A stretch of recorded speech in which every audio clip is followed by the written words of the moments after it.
In this video series, I work through a math problem or problems each video. One of the most famous theorems from geometry, if not mathematics as a whole, is the Pythagorean theorem. Since the theorem deals with the lengths of the right triangle, let's take a closer look at the parts of a right triangle first. As the name states, one of the angles of a right angle is a right angle. The side of the triangle that is opposite from the right angle is the longest side of the triangle and is called the hypotenuse. The other two shorter sides are called legs of the right triangle.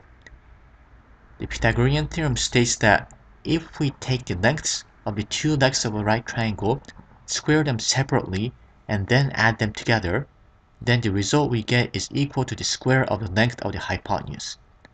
Let's take a look at the given problem.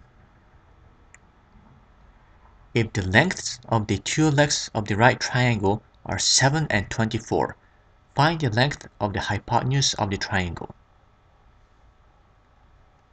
So if we apply the Pythagorean theorem to this right triangle, the two legs have lengths of 7 and 24.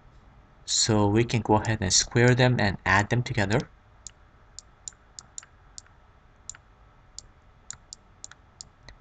And this should be equal to the square of the length of the hypotenuse. So let's go ahead and calculate 7 squared plus 24 squared first.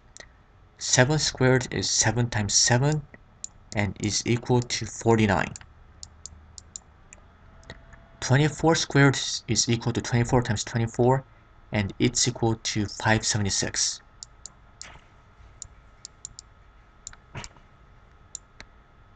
Next we add 49 and 576 together, and that gives us 5, 2, then 6, 625. This is equal to the square of the length of the hypotenuse. To find the length of the hypotenuse, we take the square root of 625,